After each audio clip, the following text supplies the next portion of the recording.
What drives a lioness to cross 200 miles of wilderness, her dying cub in her jaws, to knock at a stranger's door? In the dead of a Montana night, silence cloaks the Coleman ranch, broken only by a low, urgent growl. Sarah Coleman, a single mother hardened by loss, peers through her kitchen window, expecting a coyote. Instead, a lioness stands in the moonlit driveway, her golden eyes locked on Sarah, a limp cub dangling from her jaws. The beast doesn't snarl. She waits her gaze, a desperate plea. A coffee mug shatters on the floor, Sarah's heart racing. This is no accident. Why her? The Coleman Ranch sprawls across Montana's rugged heartland, a patchwork of dusty fields hemmed by dense pine forests and jagged, snow-dusted mountains. The isolation feels like a double-edged sword freedom from the world's noise, but a challenge when trouble comes knocking. The house, weathered but sturdy, creaks under the weight of a rusty weather vane, its arrow spinning lazily in the night breeze. Inside, Sarah Coleman keeps the lights on late, balancing a bookkeeping job with raising 2 kids alone. 3 years ago, a car accident took her husband, leaving her to stitch their lives back together with grit and quiet determination. Her son, Ethan, 16, is a tinkerer, always hunched over old radios in the garage, his hands smudged with grease. His quick mind and skepticism keep Sarah on her toes. Mia 10 is softer, room a jungle of animal sketches pinned to the walls, her worn notebook filled with drawings of wolves and hawks. Her empathy runs deep, a mirror to Sarah's own buried warmth. Together, they're a tight unit, their days predictable. Ethan's late-night tinkering, Mia's bedtime stories, until tonight's impossible visitor. 11 years ago, Sarah was different. A volunteer at a Wyoming wildlife sanctuary, she poured her heart into nursing an injured lion cub named Nala back to health. Nala, barely bigger than a house cat, then had a poacher's trap scar on her shoulder and a fire in her eyes. Sarah spent months at her side, singing softly during thunderstorms, earning purrs and nuzzles that felt like trust. When Nala was released, strong and wild, Sarah let her go, assuming she'd vanished into the vast wilderness. The memory lingers like a half-forgotten song tucked away under the weight of bills and school schedules. Now standing in her kitchen, the broken mug at her feet, Sarah feels the past stirring. The lioness outside isn't just an anomaly. Her presence hums with purpose. The weather vane creaks louder, as if warning of the storm about to break over their quiet lives. Sarah's practical side screams to lock the doors, but something deeper, something tied to those Wyoming days, pulls her toward the window. Whatever this lioness wants, it's no accident. Sarah's pulse thuds in her ears as she grips the kitchen counter, the lioness's gaze holding her like a magnet. Under the flickering porch light, the massive animal Nala, though Sarah doesn't know it yet, stands resolute in the gravel driveway, her cub's frail body dangling from her jaws. The cub's eyes are half closed, its tiny chest barely rising. Sarah's first instinct is to bolt the door. Lions don't roam Montana's forests. The nearest big cats are in zoos or distant reserves. But the lioness doesn't pace or growl, an emotion so deliberate it feels choreographed. She steps forward, gently, places the cub on the porch, weathered boards, and retreats a few paces, her eyes never leaving Sarah. The act is unmistakable, a plea for help.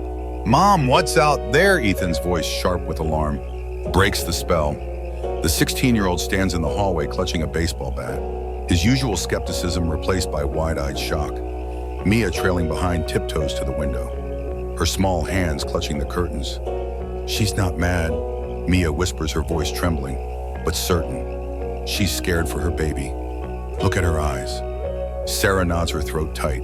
The lioness, desperation, mirrors her own fierce love for Ethan and Mia, a mother's instinct she knows too well. Sarah fumbles for her phone, dialing the local wildlife rescue with shaking hands. "There's a lion on my porch," she says, her voice steadier than as she feels. Yes, a lion with a cub. It's sick. The dispatcher hesitates, likely thinking it's a prank, but promises a team within the hour. Sarah ushers Ethan and Mia back, but her feet carry her to the door. She cracks it open, the cold night air biting her skin. The lioness doesn't flinch, her breath steaming in the chill. Sarah's eyes catch a faint scar on the animal's shoulder, a jagged line that stirs a memory. She can't place. "Stay inside," she tells her kids, stepping onto the porch. The boards creak under her boots, and a lone owl hoots in the distance, amplifying the eerie quiet. The lioness's ears twitch at the sound, but she remains still, her trust palpable. Sarah's mind races. Lions don't belong here. 200 miles from any reserve. The nearest sanctuary is in Wyoming, and even that's a stretch. Why her house a speck in Montana's vastness? The scar nags at her, a puzzle piece that doesn't fit. Her practical side screams danger, but the lioness's calm, purposeful stance pulls her in. Ethan hovers at the door, bat still in hand. Mom, this is nuts. We're not a wildlife center. Sarah shoots him a look, half exasperated, half grateful for his grounding presence. Mia, now clutching her sketchbook, adds, she chose us, Ethan. She's like a queen asking for help. Sarah's heart twists. Mia's, right? This isn't random. The lioness didn't stumble here. She came with intent. Sarah kneels a safe distance from the cub, its shallow breaths barely audible. She doesn't dare touch it, but its frailty strengthens her resolve. Whatever this is, she's in it now. The porch light buzzes, casting jagged shadows as Sarah crouches, her eyes darting between the cub and the lioness. Nela, massive form, looms in the driveway, her golden fur slick with the first drops of rain. Her stillness is unnerving. Not the tense coil of a predator, but the steady watch of a mother guarding her own.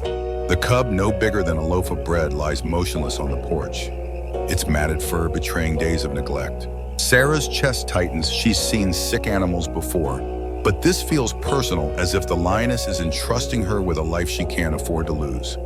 Headlights cut through the dark, and a dusty truck rumbles up its engine, coughing as it stops short of the driveway. Dr. Jake Torres, a grizzled veterinarian with a weathered jacket and a toothpick between his teeth, steps out, followed by two rescue workers hefting tranquilizer gear. Jake squints at the scene, his brow furrowing. Well, it'll be damned, he mutters. Lions don't pull stunts like this. He gestures for his team to hold back, sizing up Nala's calm demeanor. She's not hunting, she's waiting. That's new. Sarah steps forward, her boots crunching gravel. She brought her cub here, she says, her voice low but firm.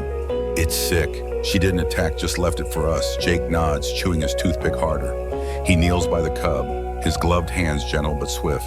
The cub's eyes flutter its breath, a faint wheeze. Jake's flashlight reveals an infected wound on its flank, crusted and oozing, likely from a predator's claw. Dehydration, fever infection, he says grimly. Another 24 hours and this little guy's gone. He wraps the cub in a blanket, its tiny claws twitching faintly, and signals his team to prep the truck. As the workers lift the cub, Nala rises, her muscles rippling under wet fur. Sarah tenses, but Nala doesn't lunge. Instead, she lets out a low, mournful chuffa sound so raw it sends a shiver down Sarah's spine. It's not a threat, it's a plea. Nala settles back into the grass, her eyes locked on the house, rain pooling around her paws. Jake shakes his head. Never seen anything like it. She's not leaving till she knows her kid's safe. Sarah ignores Jake's warning to stay back, crouching near the porch's edge. I don't know how you got here, she whispers to Nala, but I'm with you. The words feel inadequate, but Nala's ears twitch and her head lowers slightly, as if soothed. Sarah's fingers brush an old sanctuary whistle in her jacket pocket, its familiar weight grounding her. That scar on Nala's shoulder, it's too specific, too familiar, but the memory stays just out of reach. Inside, Ethan paces his bat, now propped against the wall. Mom, what if she sticks around? We can't handle a lion. His voice cracks, betraying his fear. Mia, sketching Nala's outline in her notebook, looks up. She's not dangerous, Ethan. She's like Mom, protecting her kid. Sarah glances back, her heart swelling at Mia's insight. Ethan's right thought. This isn't their world. But the cub's frail wheeze and Nala's unwavering trust pull her in deeper. A loose shutter bangs in the wind, startling Jake's team. Rain thickens, turning the driveway to mud, but Nala doesn't budge. Sarah stands, her jacket soaked, and meets Jake's eyes. Get that cub to the center, she says. They'll stay with her. Jake hesitates, then nods, climbing into the truck. As the taillights fade, Sarah feels the weight of Nala's gaze. The owl hoots again, its call swallowed by the storm. Sarah's mind churns. How did a lion cross 200 miles of wilderness to her doorstep? The answer feels close, tangled in that scar, and the whistle in her pocket. Rain pelts the ranch house, drumming on the tin roof as Sarah stands vigil on the porch. Nala's silhouette a steadfast shadow in the muddy driveway. The lioness hasn't moved, her eyes glinting under flashes of lightning, fixed on the spot where her cub was taken. Sarah's jacket clings to her skin, but she barely notices her mind, caught in a loop, that scar, the whistle, the impossible presence of a lion in Montana. She clutches the sanctuary whistle, its worn edges biting into her palm. A lifeline to a past she can't quite grasp. Nala's chuff echoes in her memory, a sound she hasn't heard since Wyoming, stirring a truth she's not ready to face. At the Wildlife Center, 30 miles away, the atmosphere is tense. White Tori works under harsh fluorescent lights, the cub laid out on a heated table, its frail body swaddled in blankets. An IV drips fluids into its tiny leg, and an oxygen mask hums softly. Jake's team moves with practiced urgency, but their faces betray this isn't just another rescue. The cub's vitals flicker on a monitor, weak but holding. Jake swabs the infected wound, noting its depth. Predator got him, he mutters. Maybe a coyote. Mom must have fought like hell to keep him alive. He pauses, glancing at the cub's faint, uneven breaths. She brought him just in time. As a technician preps antibiotics, Jake runs a routine microchip scan, more out of habit than expectation. The scanner beeps and his eyes narrow at the screen. No way, he breathes, double-checking the data. The cub's chip traces to a Wyoming sanctuary tagged 11 years ago to a lioness named Nala. The primary caretaker listed is Sarah Coleman. Jake's toothpick falls from his mouth. He grabs his phone, dialing Sarah, his voice tight with disbelief. Sarah, you worked at a Wyoming sanctuary, right? With a lion cub named Nala. Sarah, still on the porch, fumbles the phone, her heart lurching. Yeah, she says slowly, the rain muffling her voice.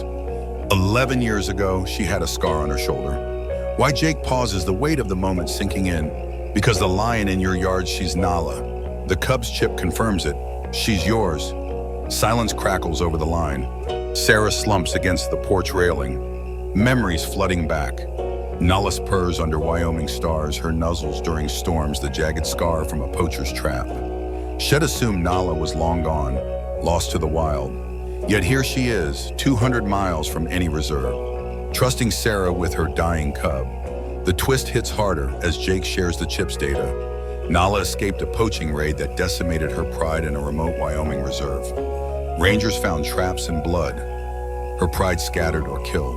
Nala, injured but alive, fled with her cub, crossing mountains and forests to reach the one human she remembered, Sarah. This wasn't instinct. It was a calculated act of survival.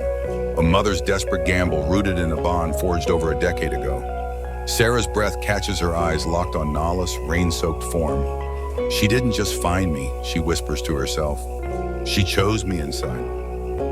Ethan overhears his jaw dropping. You raised her, Mom. That's insane.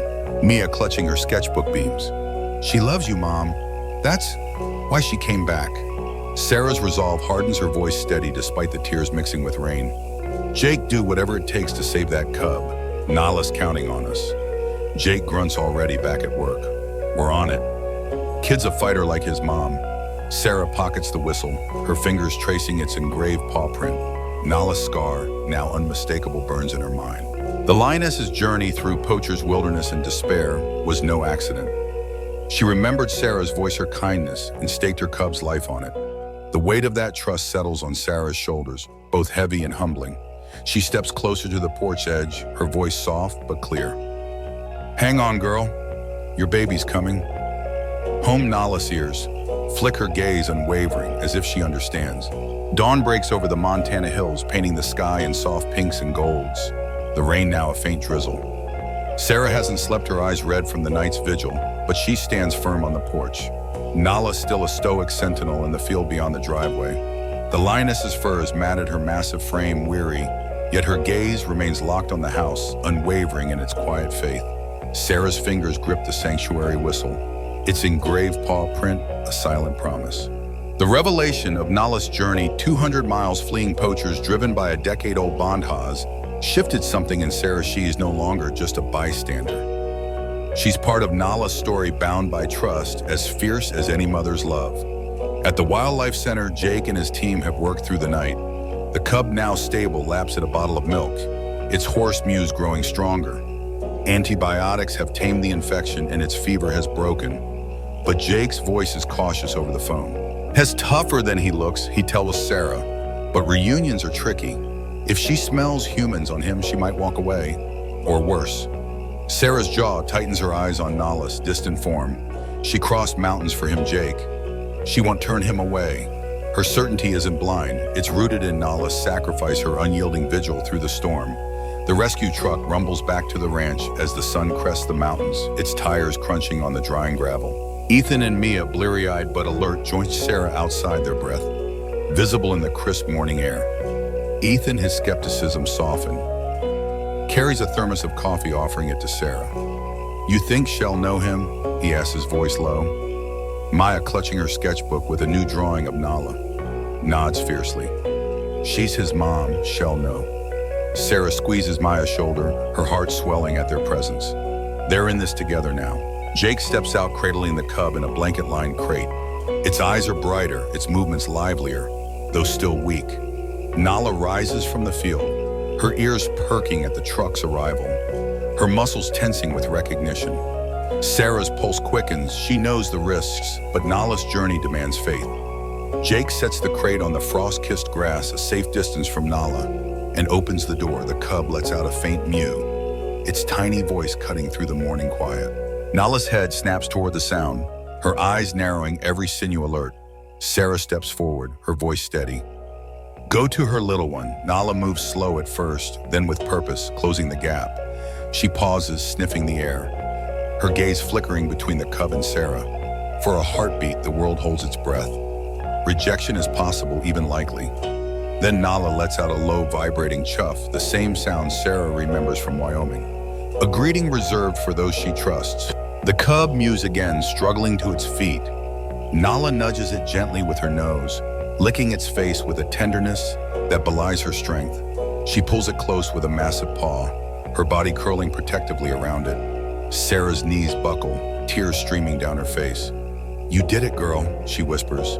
Ethan's hand finds her shoulder, his own eyes glistening. Mia gasps her sketchbook, forgotten her voice, a soft sob. "She's happy!" Jake, standing back, wipes his brow, saying nothing. Words can't capture this. Nala's eyes meet Sarah's, a silent acknowledgement of their shared history, a thank you carved in that fleeting glance. The moment is raw, sacred, a testament to a bond unbroken by time or wilderness. As the sun climbs, Nala rises, her cub stumbling at her side, its steps shaky but determined. She heads toward the tree line, her gait steady, her purpose fulfilled. At the forest edge, she pauses, turning back to Sarah one last time. Her gaze lingers, not with need, but with something deeper. Gratitude, perhaps, or closure. Then with a flick of her tail, she vanishes into the pines, her cub close behind. A single paw print remains in the driveway's mud, a fleeting mark of their visit. Sarah traces it with her finger, her heart full. The ranch falls quiet in the days that follow, the Montana air crisp with the promise of spring. The paw print in the driveway fades under fresh rain, but its memory lingers, etched into the Coleman family's lives. Sarah keeps Nala's old sanctuary photo on the mantle, its edges worn from years of handling. Beside it, she places a new keepsake, a small stone from the field where Nala stood vigil, polished smooth by Mia's careful hands. The stone catches the morning light, a quiet reminder of a miracle no one can fully explain. Life resumes. Ethan tinkers with his radios. Mia sketches lions with newfound passion, but something has shifted. Nala's visit left a mark deeper than mud.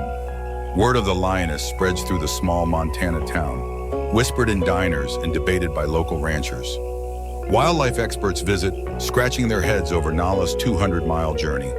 Some call it instinct, a fluke of survival, others a rare spark of memory. Science can't measure. Sarah doesn't care for their theories. She knows what she saw in Nala's trust love, a mother's fierce will to save her child. That truth sits heavy in her chest, a gift and a responsibility. She finds an old sanctuary journal in a dusty box, its pages detailing Nala's recovery under Wyoming skies.